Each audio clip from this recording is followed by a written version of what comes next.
2026 का प्रीलिम्स का एग्जाम आने वाला है और आपकी तैयारी चल रही होगी, पूरी नहीं हुई होगी लेकिन पूरा करने की तरफ आप बढ़ रहे होंगे। और उस तैयारी को पूरा करने के लिए आपको करंट अफेयर पूरा कंप्लीट करना है, सारे सब्जेक्ट कंप्लीट करने हैं, उनका रिवीजन करना है, टेस्ट देना है, एमसीक्यूज देना है। यानी कि पढ़ने के साथ में आपको प्रैक्टिस भी खूब सारी करनी है। और आपकी प्रैक्टिस और बेहतरीन हो सके, आप अपनी तैयारी को और धार दे सकें, उसके लिए हम आपके लिए खास सीरीज लेकर आ सके हैं। वो है target prelims 2026 revision with MCQs. यानी कि हर विषय का आप रिवीजन कर पाएंगे एमसीक्यूज के माध्यम से। सीरीज में कुछ एपिसोड आ चुके हैं, प्लेलिस्ट में मौजूद है, आप चैनल पे देख सकते हैं। और भी एपिसोड आने वाले हैं, लगातार आते रहेंगे, हर दिन आएंगे। एग्जाम के पहले तक आपको ये जो मिलेगा आपकी तैयारी को बेहतर करने के लिए मिलेगा। तो करना यह है कि चैनल को सब्सक्राइब कर लीजिए, जिससे कि आप सारे सवालों से रूबरू हो सकें और अपनी तैयारी को धार दे सकें। हम शुरुआत करते हैं आज राज्य व्यवस्था के भाग 1 की, या हम इसको पार्ट 1 कह सकते हैं, या आप इसको क्लास 1 कह सकते हैं, या सेशन 1 कह सकते हैं। इसी तरह से हर विषय के अलग अलग सेशन आएंगे और हर विषय के एक से ज्यादा सेशन आएंगे और हर दिन आते रहेंगे। तो आज पॉलिटी पर चर्चा होगी। सवाल करते हैं। पहला सवाल है, निम्नलिखित कथनों पर विचार कीजिए। भारतीय संदर्भ में पंथ निरपेक्षता के तहत सकारात्मक अवधारणा का अनुसरण किया गया है, जिसका अर्थ है कि राज्य द्वारा संख्या बल से परे सभी धर्मों को समान सम्मान एवं समर्थन प्रदान किया जाएगा। दूसरा है, समाजवाद का भारतीय मॉडल मिश्रित अर्थव्यवस्था का समर्थन करता है, जिसमें सार्वजनिक और निजी दोनों क्षेत्र एक दूसरे के साथ मिलकर कार्य करते हैं। अब उपर्युक्त कथनों में से कौन सा ऐसे सही है? यह है ए केवल एक, बी केवल दो, सी एक और दो दोनों, डी ना तो एक और ना ही दो। अब देखिए, यहां पे पंथ निरपेक्षता एक तरफ आ रही है बात और एक तरफ समाजवाद आ रहा है। पंथ निरपेक्षता वाली बात देखें तो भारतीय संदर्भ में पंथ निरपेक्षता के तहत सकारात्मक अवधारणा का अनुसरण किया गया है, जिसका अर्थ है राज्य द्वारा संख्या बल से परे सभी धर्मों को समान सम्मान एवं समर्थन प्रदान किया जाएगा। तो ये बात कैसे पुष्ट होगी? ये बात पुष्ट होगी 1976 के 42वें संविधान संशोधन से, जहां पे प्रस्तावना में जोड़ा गया था भारतीय संविधान पंथ निरपेक्षता के बारे में। यानी कि भारत जो है पंथ निरपेक्ष है। ये जब उसमें दर्शाता है कि सभी धर्मों को समान सम्मान, दर्जा और समर्थन मिलेगा, किसी के साथ भेदभाव नहीं होगा, स्टेट ऐसा नहीं करेगा। तो ये चूंकि भारतीय संविधान का हिस्सा है और यही कह रहा है कि भारतीय संदर्भ में पंथ निरपेक्षता है या नहीं, तो इसमें तो बोला है संविधान में है, यानी कि भारत में है। दूसरा कि इसी प्रकार यद्यपि वर्ष 1976 में 42वें संविधान संशोधन के माध्यम से प्रस्तावना में समाजवादी शब्द जोड़ा गया। अब देखिए यहां पे क्या कह रहा, समाजवाद का भारतीय मॉडल मिश्रित अर्थव्यवस्था का समर्थन करता है। तो क्या भारत समाजवाद की तरफ शुरू से रहा है?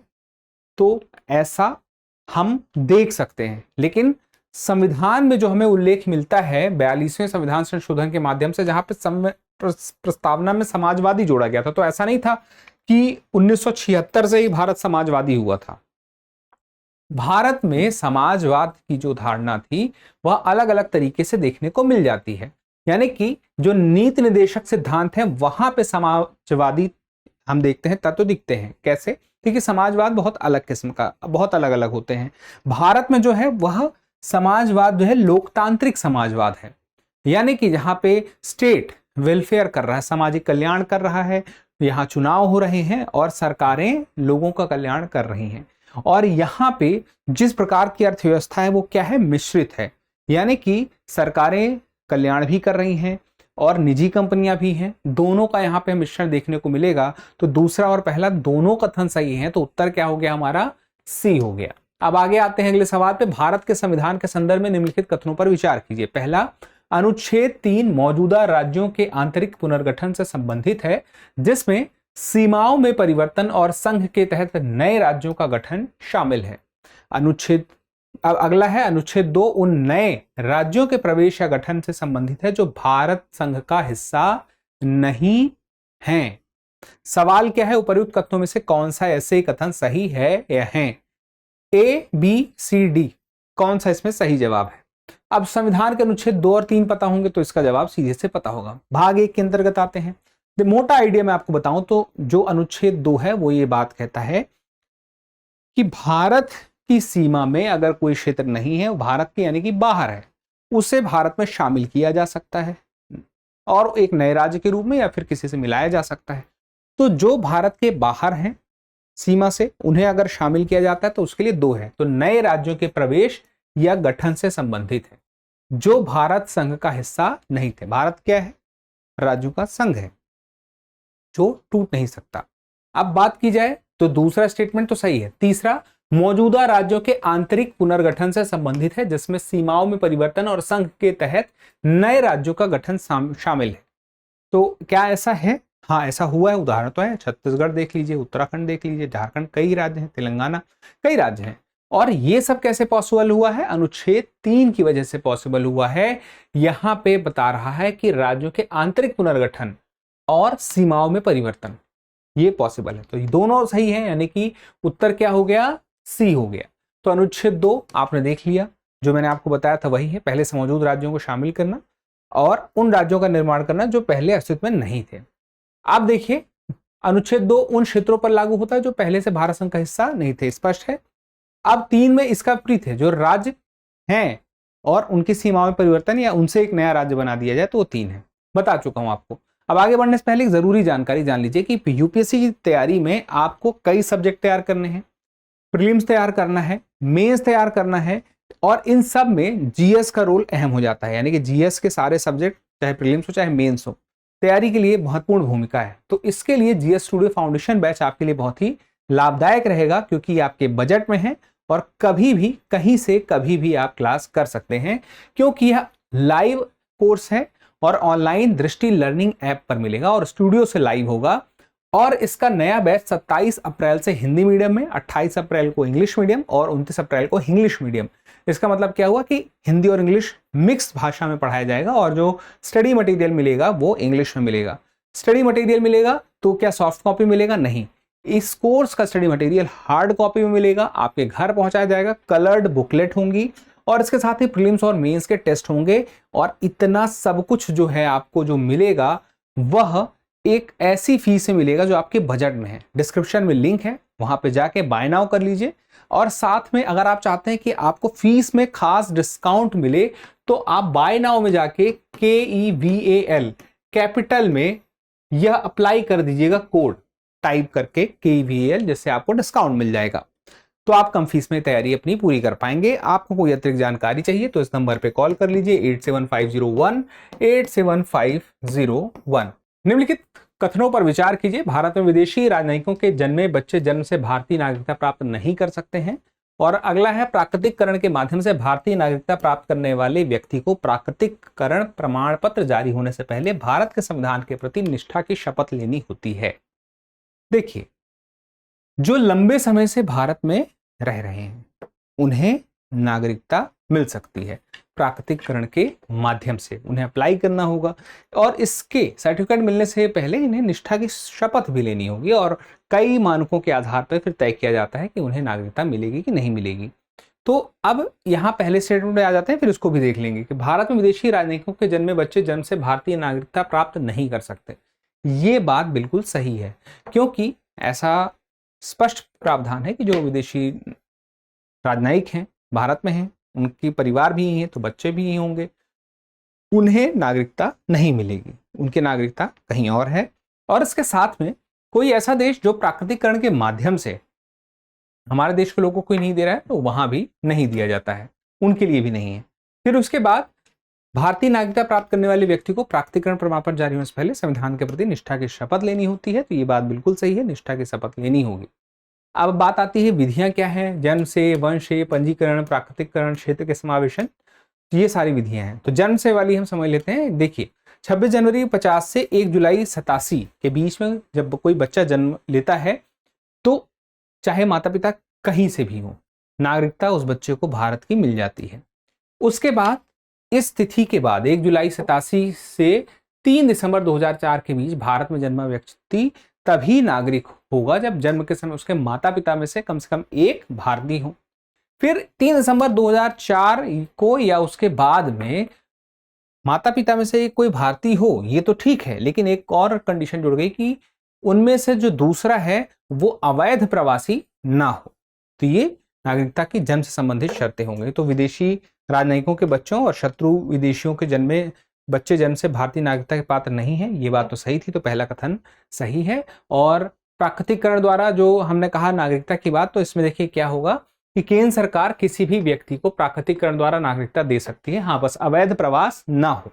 अब यहाँ पे शर्तें हैं बहुत सारी जो मैंने आपसे कहा था, जैसे ऐसे देश के नागरिक या प्रजा नहीं है जो भारतीय नागरिकों को प्राकृतिकरण द्वारा नागरिकता प्रदान करने से रोकते हों, और यदि वे किसी अन्य देश के नागरिक हैं तो वे अपने आवेदन के स्वीकृत होने पर उस नागरिकता को त्यागने के लिए भी सहमत हों, और उनका चरित्र अच्छा हो, उन्हें संविधान की 8वीं अनुसूची में कितनी भाषाएं हैं? 22 भाषाएं।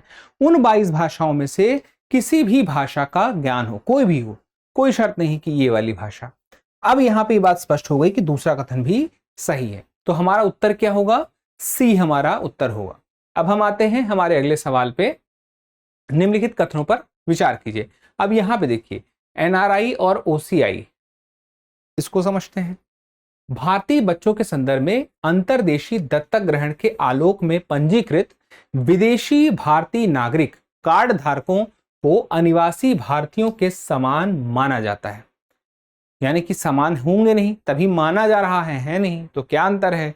देखिए ओसीआई जो कार्ड धारक हैं वो विदेशी भारतीय नागरिक हैं, यानी कि जिनका भारत से कनेक्शन था लेकिन भारतीय नागरिक नहीं है।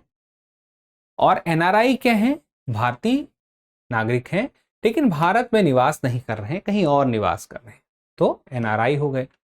अब इसमें से ज्यादा जो छूट या ज्यादा फायदा जिसे मिलता है ज्यादातर मामलों में एनआरआई है, ओसीआई को कम मिलता है, नागरिकता नहीं है इसलिए, लेकिन कनेक्शन तो है ही, तो उन्हें कई मामलों में छूट भी मिलती है, सहूलियत भी मिलती है।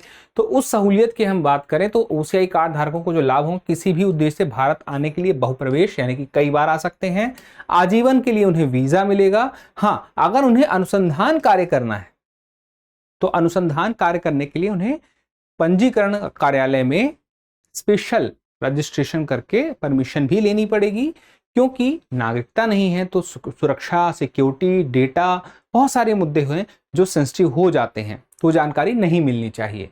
तो अगला स्टेटमेंट जो यही था वो यही था कि ओसीआई कार्ड धारकों को भारत में अनुसंधान कार्य करने के लिए किसी विशेष अनुमति की आवश्यकता नहीं होती, जबकि आवश्यकता होती है, तो ये स्टेटमेंट गलत है और पहला वाला सही है। तो दत्तक ग्रहण यानी कि एडॉप्शन के मामले में उन्हें फायदा मिलता है ओसीआई कार्ड धारकों को एनआरआई के बराबर। तो इसमें कितना कथन सही है? ए, यानी कि केवल पहला कथन सही है। अब हम आते हैं अगले सवाल पे। भारतीय संविधान के अनुच्छेद 12 के संदर्भ में निम्नलिखित कथनों पर विचार कीजिए। पहला है न्यायिक कार्य करते समय न्यायालयों को राज्य माना जाता है, लेकिन नियम बनाने की शक्तियों का प्रयोग करते समय उन्हें राज्य नहीं माना जाता। फिर अगला है सभी स्थानीय प्राधिकरण जैसे नगरपालिकाएं और पंचायतें राज्य के अंतर्गत आती हैं। आपकी नजर में राज्य यूपी, बिहार, छत्तीसगढ़, उत्तर प्रदेश ये ही नहीं होते हैं। राज्य यहाँ पे स्टेट का मतलब उससे है अथॉरिटी से है। अब यहाँ पे समझिए कितने सवाल के हैं, कौन से कथन सही है, ए है या है, एक, दो, दोनों या इनमें से कोई नहीं। इसका उत्तर क्या है? बी। बी का मतलब हो गया केवल दो, दूसरा कथन इसमें सही है। पहला सही क्यों नहीं है? क्या कह रहा है कि न्यायिक कार्य करते समय न्यायालयों को राज्य माना जाता है, लेकिन नियम बनाने की शक्तियों का प्रयोग करते समय उन्हें राज्य नहीं माना जाता है। तो ये उल्टा हो गया ना, जब न्यायिक कार्य कर रहा है तब उसे राज्य नहीं माना जाएगा, जब नियम बना रहा है तो राज्य माना जाएगा। चलिए इसको समझते हैं। राज्य शब्द का जो आधार बनता है वो कहां से बनता है? मूल अधिकार। वहां पे अनुच्छेद जो 12 है वहां पे विशिष्ट रूप से परिभाषित करवाता है राज्य शब्द में क्या क्या शामिल हो जाएगा। देखिए भारत सरकार भी आ गई अथॉरिटी में, संसद आ गई, संघ के कार्यकारी और विधायी अंग आ गए, जितने भी विधायी अंग हैं संघ के, और उसके अलावा अब यहाँ पे प्रत्येक राज्य की जो सरकार है, राज्य सरकारें हम कह गए, या विधानमंडल हो गया, राज्य सरकार के कार्यकारी और विधायी अंग होंगे, और इसके साथ ही नगर पालिका, पंचायत, जिला बोर्ड, ट्रस्ट, सुधार ट्रस्ट और इसी तरह के निकाय, यानी कि सब कुछ जो सरकार में आता है। सरकार जब मैं बोलता हूं तब आपको बात ज्यादा समझ में आती है स्टेट बोलने से, है ना। फिर यहाँ पे इसमें सभी प्राधिकरण, एलआईसी, ओएनजीसी, सेल, ये सब भी आ जाएंगे। वैधानिक और गैर सांविधिक ये सब निकाय भी आ गए। बड़ी अवधारणा हो गई। और ये जो है सर्वोच्च न्यायालय ने स्पष्ट किया कि कोई भी निजी निकाय एजेंसी जो राज्य के साधन एजेंसी के रूप में कार्य करती है अनुच्छेद 12 के दायरे में आ सकती है, यानी कि स्टेट के दायरे में, यानी कि स्टेट के रूप में मानी जा सकती है। तो ये बात स्पष्ट हो गई। अब यहां पे दो मामले हैं, AR अंतुले बनाम RS नायक तथा NS मिराजकर बनाम महाराष्ट्र राज्य मामले। यहां पे यही बात बताई गई है कि जो न्यायालय की भूमिका है वो कैसे बदल जाती है, किस रूप में किस वक्त मानी जाती है। जो पहले स्टेटमेंट की बात है अब उसमें समझिए, विशुद्ध न्यायिक कार्यों को निष्पादित करते समय उसे राज्य नहीं माना जाएगा, लेकिन जब न्यायपालिका अपने नियम निर्माण शक्तियों का प्रयोग करेगी तो उस वक्त राज्य माना जाएगा। कुछ ऐसे नियम बना दिए जो कानून की तरह काम कर रहे हैं, नियम की तरह काम कर रहे हैं, तो फिर वो अलग है। लेकिन अब डिसीजन ही दिया है, फांसी किसी को दे दी, उस वक्त वो क्या है, न्यायपालिका है। चलिए अब उसके बाद पृथक्करणीयता के सिद्धांत के संबंध में, न्यायपालिका वैसे भी है लेकिन हमने क्या कहा, नेचर को संबंध में रखिएगा। किस वक्त राज्य माना जा रहा है, नियम निर्माण में। न्यायिक कार्य को जब निष्पादित कर रहा है तब वह विशुद्ध न्यायिक कार्यों के लिए नहीं है। चलिए अब आगे अगला सवाल देखते हैं। पृथक्करणीयता सिद्धांत के संबंध में निम्नलिखित कथनों पर विचार कीजिए। यह सिद्धांत तब लागू होता है जब विधानमंडल के पास किसी विषय पर विधि निर्माण की शक्ति नहीं होती, लेकिन फिर भी अप्रत्यक्ष रूप से इसके द्वारा विधि निर्माण किया जाता है। यह सिद्धांत भारत के संविधान के अनुच्छेद 13 में निहित है। क्या है, इसको समझिए। देखिए अब इसमें ऑप्शन तो ये है कि बताना है कितने सही हैं, एक, दो या दो, दोनों, या तो इनमें से कोई नहीं। अब बात आती है नियम यानी कि कानून की, यहां पे बात हो रही कानून बनाने की ना। किसी विषय पर कानून नहीं बनाने की शर्त, लेकिन उसने अप्रत्यक्ष तरीके से बना दिया। अब मान लीजिए कोई एक ऐसा कानून बनाया कि जिसमें 1, 2, 3, 4, 5 प्रावधान है, 4 ठीक जा रहे थे, एक ठीक नहीं जा रहा था। तो अब इसमें न्यायपालिका को क्या करना चाहिए, पूरा हटा दे या इसको हटा दे? इसको हटा दे, काम चल जाएगा, है कि नहीं। अब यहां पे देखिए, पृथक्करणीयता का सिद्धांत संवैधानिक न्याय निर्णय का एक प्रमुख सिद्धांत है और यह न्यायालयों को किसी विधि के वैध अंशों को संरक्षित रखने का अधिकार देता है और जो असंवैधानिक प्रावधान है उन्हें हटाने पर बल देता है। मान लीजिए कल को सरकार कोई कहे कि जो इस धर्म के लोग हैं वो इतने बजे से दुकान खोलेंगे और बाकी के इतने बजे से खोलेंगे, या बाकी सब लोग इतने बजे खोलेंगे और एक खास जो धर्म है वो इतने बजे के बाद खोलेगा, कुछ भी XYZ। तो यहां पे यानी कि अब कितने बजे दुकान खुलेगी कोई एक टाइम है, चलिए उससे कोई दिक्कत नहीं, लेकिन किसी एक के लिए कुछ अलग बना दिया तो यहाँ पे वो अलग हो गया। और जब वो अलग हो गया तो यहाँ पे क्या हुआ, असंवैधानिक प्रावधान अगर लगा कुछ न्यायपालिका को तो उसको हटा देगी, लेकिन जो बाकी ठीक है उसको रहने देगी। ठीक है, तो ये पृथक्करणीयता का सिद्धांत है, जितना ठीक है रहने दो, जो गड़बड़ है उसे हटा दो। अब इस सिद्धांत को संविधान के अनुच्छेद 13 से अधिकार मिलता है। अब मूल अधिकार में आ गया तो मूल अधिकारों से संगत कोई भी विधि केवल असंगति की सीमा तक ही अमान्य होगी। क्या कह रहा है, जितना उस कानून में असंगत है उतना ही हटाने की जरूरत पड़ेगी, पूरा नहीं। अब आते हैं डॉक्ट्रिन ऑफ कलरेबेशन लेजिस्लेशन। अब इसे फ्रॉड ऑन द कॉन्स्टिट्यूशन के सिद्धांत के रूप में भी जाना जाता है। यह कब लागू होता है, देखिए विधानमंडल के पास किसी विषय पर विधि बनाने का निर्णय अधिकार नहीं था, लेकिन उसने क्या किया, अप्रत्यक्ष तरीके से उस पर बनाना चाहा।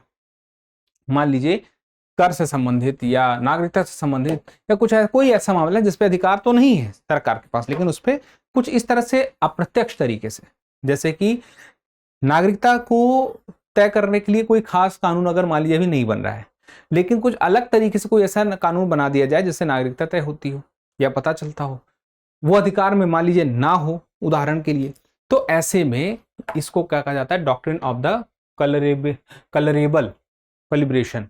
तो यहां पे की बात क्या है, इस सिद्धांत का सहारा लिया जाता है। जो आपके पास नहीं था सीधे सीधे करने की क्षमता या शक्ति हम कह सकते हैं, वो आपने क्या किया, वो अप्रत्यक्ष तरीके से उसका रास्ता निकाल लिया। अब आगे बढ़ते हैं। कैसस ओमिसस के सिद्धांत का मुख्य अर्थ है कि ए, न्याय को बनाए रखने के क्रम में न्यायालय द्वारा किसी विधि में अनुपस्थित प्रावधानों का अनुमान लगाया जाना। बी, किसी विधि में न्यायालय द्वारा ऐसे प्रावधान शामिल नहीं किए जा सकते हैं जिन्हें विधानमंडल ने जानबूझकर या अनजाने में छोड़ दिया हो। और सी विकसित होते संवैधानिक सिद्धांतों के साथ संरेखण के क्रम में न्यायालयों द्वारा विधियों की पुनर्व्याख्या करना, और डी विधायी उद्देश्य स्पष्ट न होने पर न्यायालय द्वारा वैधानिक भाषा को संशोधित करना। क्या है इसका सही जवाब? इसका सही जवाब है बी, किसी विधि में न्यायालय द्वारा ऐसे प्रावधान शामिल नहीं किए जा सकते जिन्हें विधानमंडल ने जानबूझकर या अनजाने में छोड़ दिया हो। जैसे मान लीजिए कानून बना कि 18 वर्ष से ऊपर के सभी लोग वोट डाल सकते हैं। अब कोई कह दे क्या 17.5 से ऊपर वाले नहीं डाल सकते, तो न्यायपालिका ये नहीं कहेगा कि हाँ इसको शामिल कर लो, एक काम करो, डाल सकते हैं। तो वहां पे जो कानून में बात कही गई है 18 वर्ष से ऊपर वाले डाल सकते हैं, उसे भी न्यायपालिका उस तरह से मानेगा जो संगत है। तो इसको कैसस ओमिसस का सिद्धांत कहते हैं कि किसी विधि में न्यायालय द्वारा ऐसे प्रावधान शामिल नहीं किए जा सकते हैं जिन्हें विधानमंडल ने जानबूझकर या अनजाने में छोड़ दिया, यानी कि अनजाने में भी छोड़ दिया तब भी नहीं, जहां तक आवश्यकता ना हो।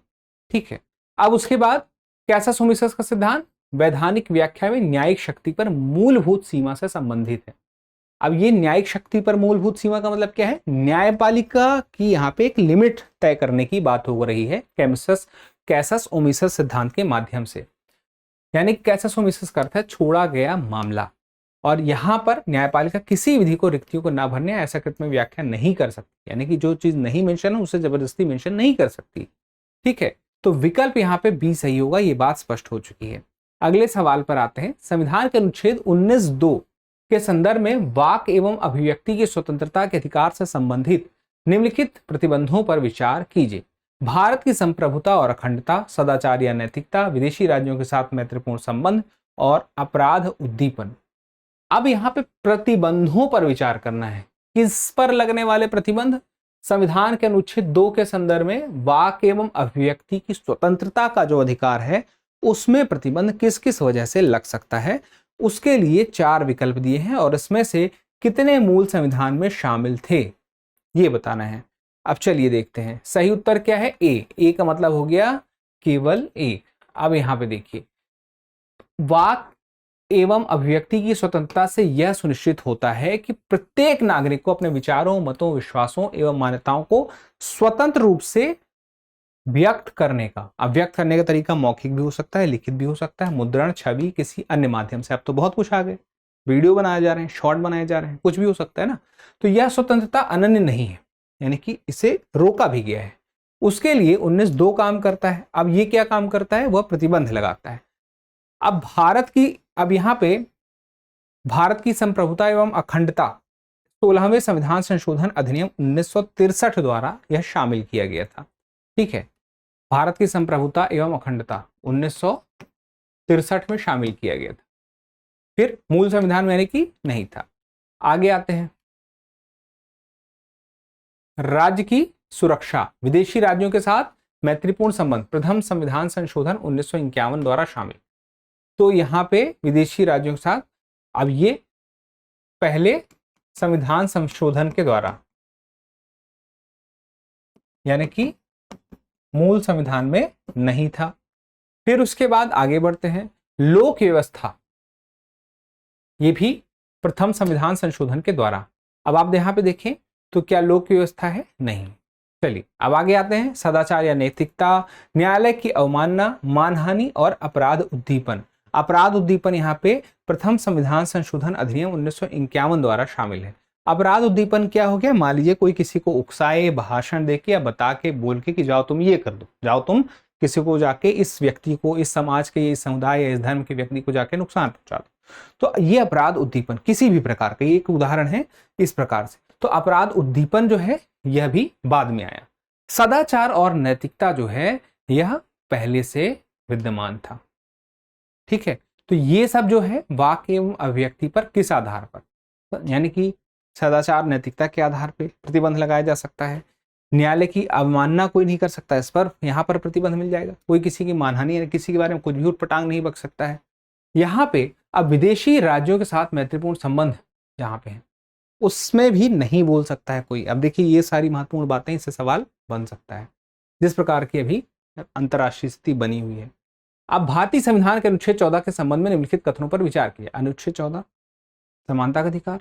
अनुच्छेद 14 के तहत विधि द्वारा व्यक्तियों, वस्तुओं एवं संव्यवहार के उचित वर्गीकरण की अनुमति दी गई है। दूसरा है, राष्ट्रपति एवं राज्यपाल अपनी आधिकारिक शक्तियों के प्रयोग में की गई कार्यवाहियों हेतु न्यायालयों के प्रति पूरी तरह से उत्तरदायी होते हैं।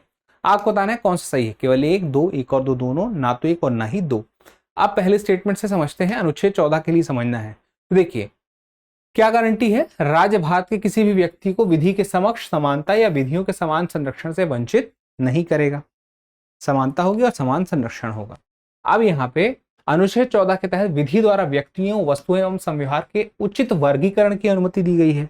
यानी कि जब व्यवहार एक जैसा रखना है तो उचित संव्यवहार का वर्गीकरण कैसे हो सकता है, यानी कि यह केवल नागरिकों पर बल्कि विदेशियों पर भी लागू होगा और व्यक्ति शब्द में विधिक व्यक्ति के रूप में वैधानिक निगम, कंपनियां, पंजीकृत समितियां और इसी तरह की अन्य जो संस्थाएं हैं वो सब इसमें शामिल हो जाएंगी। अब यहां पे स्पष्ट कर दिया है, जो वर्गीकरण की बात करें तो वर्ग आधारित विधान पर प्रतिबंध है, लेकिन व्यक्तियों, वस्तुओं या संव्यवहार के उचित वर्गीकरण की अनुमति दी गई है।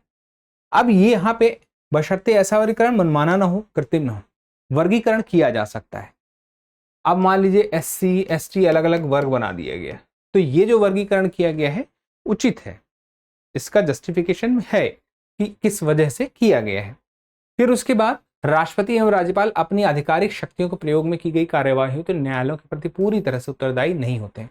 आधिकारिक शक्तियों के प्रयोग के लिए कह रहा है, ये बात स्पष्ट रखिएगा, यानी कि किसी अपराध के लिए नहीं, अपराध के मामलों से संबंधित नहीं है। आधिकारिक शक्तियों के जो प्रयोग है उसमें कोई कार्यवाही नहीं हो सकती, तो पूरी तरह से उत्तरदायी, ठीक है, पूरी तरह से उत्तरदायी होते हैं। देखिए ये कह दिया है, तो ये तो अब यहाँ पे समझना पड़ेगा कौन सा कथन सही नहीं है, ये पूछ रहा है, ये नहीं पूछ रहा कौन सा सही है। तो ये जो सही नहीं है यानी कि उत्तर हो गया बी, पहला वाला सही है। अब आगे बढ़ें, समानता के नियम संबंधी अपवाद जो मैंने बताया कि राष्ट्रपति और राज्यपाल अपने आधिकारिक कर्तव्यों के निर्वहन के क्रम में न्यायालय के प्रति जवाब नहीं होते हैं, ये बात तो ठीक है, कथन 2 सही नहीं है। लेकिन राष्ट्रपति राज्यपाल के उनके विरुद्ध कार्यकाल के दौरान कोई आपराधिक कार्यवाही शुरू नहीं की जा सकती या जारी नहीं रखी जा सकती, ठीक है। कोई भी न्यायालय राष्ट्रपति या राज्यपाल के विरुद्ध उनके पद पर रहते हुए गिरफ्तार या कारावास का आदेश नहीं दे सकता है। विदेशी संप्रभु, राजदूत और राजनयिकों को सिविल एवं आपराधिक दोनों प्रकार की कार्यवाहियों से छूट प्राप्त होती है। यहां पे एक बात स्पष्ट रखिएगा, जो संयुक्त राष्ट्र यूएनओ है और उसकी एजेंसियों को भी यह राजनयिक छूट प्राप्त है। अब यहाँ पे अगली बात, अगले सवाल पे कि भारतीय संविधान के अनुच्छेद 16(4)(1) में उल्लिखित पदोन्नति में परिणामी वरिष्ठता का तात्पर्य है कि ए, सामान्य श्रेणी के अभ्यर्थी अगली पदोन्नति के बाद पुनः वरिष्ठता प्राप्त कर लेते हैं, बी, आरक्षित श्रेणी के अभ्यर्थी की पदोन्नति में आरक्षण के माध्यम से प्राप्त वरिष्ठता बनी रहती है, सी है वरिष्ठता केवल प्रारंभिक नियुक्ति की तिथि से निर्धारित होती है, और डी है कैचअप नियम सभी पदोन्नतियों पर लागू होता रहता है। कैचअप नियम क्या है इसको भी समझेंगे। देखिए यहाँ पे परिणामी वरिष्ठता को समझना होगा और अनुच्छेद 16(4)(1) को समझना होगा, और इसके बाद पे चारों में से हमें ये जानना है तात्पर्य सही उत्तर क्या है। अब देखिए 16(4)(1) क्या है, राज्य को उन अनुसूचित जातियों और अनुसूचित जनजातियों के लिए पदोन्नति में आरक्षण प्रदान करने का अधिकार देता है जिनका राज्य सेवाओं में अपर्याप्त प्रतिनिधित्व है। अब पदोन्नति जिसकी हो जाएगी, यह अब संविधान संशोधन अधिनियम 1995 द्वारा प्रस्तुत किया गया था, फिर उसके बाद 50वां जो संविधान संशोधन 2001 हुआ, वहां पे परिणामी वरिष्ठता है उसको स्पष्ट रूप से संशोधित कर दिया गया। इसका मतलब यह है ए है, बी है, अब बी का प्रमोशन हो गया, ठीक है।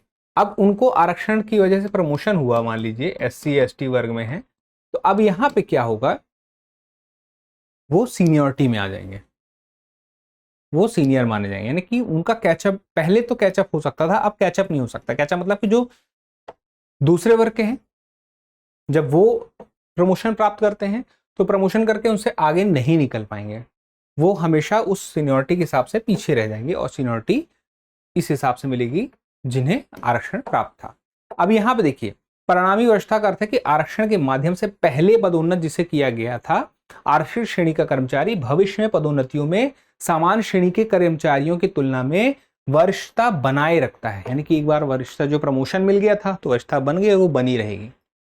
अब उसके बाद आगे बढ़ते हैं। इस प्रकार समान श्रेणी के किसी भी कर्मचारी को बाद में पदोन्नति अगर मिल भी जाती है तो आरक्षण श्रेणी के कर्मचारी को वरिष्ठता बरकरार रहती है, जबकि पहले ऐसा नहीं था। पहले कैचअप हो जाता था, यानी कि वह उसे क्रॉस किया जा सकता था, आगे बढ़ा जा सकता था, वहां तक पहुंचा जा सकता था। यह प्रभावी रूप से पहले के कैचअप नियम को रद्द कर देता है।